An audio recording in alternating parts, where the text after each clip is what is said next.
छत्रपतींबद्दल जर बोलायचं झालं, छत्रपती घराण्याबद्दल, भोसले घराण्याबद्दल, तर शिवाजी महाराजांचे पिताजी आणि शिवाजी महाराजांचे काका यांची नावच एका दर्ग्यावरून ठेवली गेलेली आहे.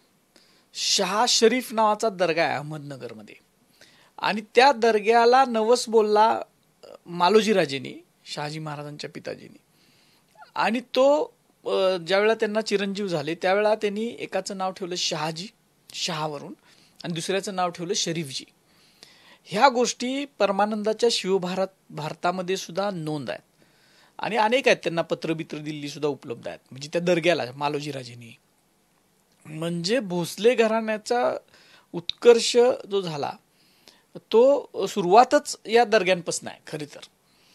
आणि तुम्ही जर बघितला तर महाराष्ट्रातल्या बहुतांशी किल्ल्यांवर जे दर्गे आहेत, जे सुफींचे दर्गे आहेत, ते जुने आहेत, म्हणजे शिवपूर्व काळातले दर्गे आहेत. उदाहरण जर तुम्हाला घ्यायचं झालं तर पन्हागडावरचा जो दर्गा आहे, सादोबा दर्गा ज्याला म्हटलं जातं, तो सादोबा दर्गा हा शिवपूर्वकालीन दर्गा आहे, आणि त्याची भक्ती आराधना करवीर छत्रपतींनी केलेले अनेक उल्लेख आहेत.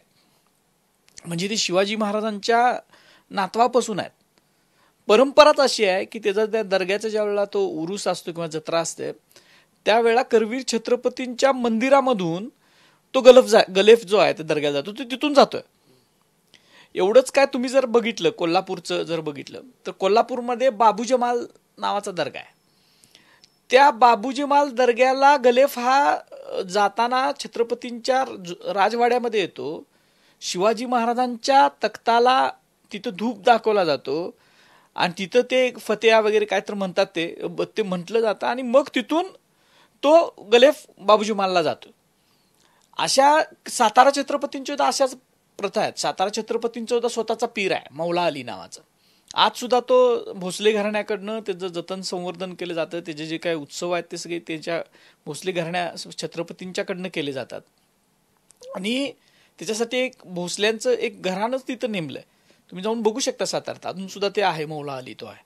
तसंच कोल्हापूरच्या जुन्या राजवाड्यामध्ये खूप जुनी परंपरा आहे की वाळव्याची स्वारी म्हणून पीर बसवला जातो. तो छत्रपती देवस्थान चॅरिटेबल ट्रस्ट कडून सगळं त्याचं सगळं काम जे काय विधी वगैरे आहे ते सगळं त्याच्याकडनं होतं. ही जी परंपरा आहे, ही परंपरा ही मध्ययुगातली ही गंगा जमुनी तहजीब जी आहे या पिरांच्या संदर्भातली, ती सातत्यानं चालू आलेली आहे, आतापर्यंत ती चालते. आणि जे दर्गे नंतरच्या काळामध्ये सुद्धा म्हणजे ज्याला काहीच हिस्टॉरिकल रेफरन्स नाही अशा काही ठिकाणी दर्गे तयार करायचं सुद्धा चालू आहे सध्या किल्ल्यांवर. म्हणजे एका बाजूला धर्मांधता वेगळ्या आपल्या हिंदू धर्मातली काही लोक धर्मांधता पद्धतीने जातात, तसंच मुस्लिम धर्मामधले सुद्धा काही लोक जिथं दर्गाच नाही, जिथं काय अवशेषच नाही, तिथं 4 दगड ठेवायची, त्याच्यावर गलेफ घालायचा आणि ते दर्ग्याचं देवस्थान करायचं, अशी सुद्धा एक पद्धत महाराष्ट्रातल्या काही किल्ल्यांवरनी सुरू आहे. पण महाराष्ट्रामधले अनेक किल्ले आहेत. विशाळगडचा तुम्ही घ्या, पन्हागडचा किल्ला घ्या, त्यानंतर आपला ह्याचा लोहगडवर सुद्धा तो एक दर्गा आहे. हे जुने दर्गे आहेत. गगनगडच्या ह्याच्यावर आहे. गगनगडचं तर काम सगळं पंत अमात्य त्यांच्याकडे आहे. छत्रपतींचे पंत अमात्य आहेत, त्यांच्याकडेच गगनगड होता, आणि तिथला जो हे होता दर्गा आहे त्याची मालकी वगैरे सुद्धा त्यांच्याकडेच होती. म्हणजे असे तुम्ही जर छत्रपती घराणं आणि त्यांच्या बरोबरचे जे सरदार घराणे ज्यांनी पराक्रम केले, अशा अनेक घराण्यांचे आराध्य पूजनीय स्थान दर्गे आहेत, वेगवेगळे दर्गे आहेत. आता ते का झाले, कसे झाले, हा भाग वेगळा आहे. काही सुफी संत आले, आणि त्याचे खरं तर आपण ही आपल्या धर्मातली जी देवाला किंवा दगडाला देव मानण्याची जी परंपरा आहे त्याच्यातूनच हे सगळं निर्माण झालंय. आणि आता ते झालंय तो इतिहास आहे, वास्तव आहे, आणि लोकांच्या भावना त्याच्याशी निगडीत झालेत. त्याच्यामुळं इतिहासाचा जर अभ्यास केला तर खास करून छत्रपती घराणं किंवा मराठी जे आहेत महाराष्ट्रातले, हे ह्या गंगा जमुनी तहजीब मानणारे आहेत, हे दर्ग्याची आराधना करणारे आहेत. आणि आत्ता नव्यानं कोणतं शोध लावल्यासारखं हे दर्गे काढून टाका आणि हे करा ते करा असं होणं म्हणजे परत धर्माधर्मामध्ये जातीमध्ये तेढ निर्माण करण्यासारखी गोष्ट होऊ शकते.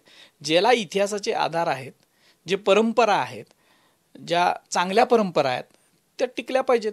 आणि नवीन जर कोण दर्गे करत असेल, नवीन कोण मंदिरं सुद्धा विनाकारण उभा करत असतील आणि किल्ल्यांचं महत्त्व कमी करत असतील तर ते आपण थांबवलं पाहिजे असं मला वाटतं.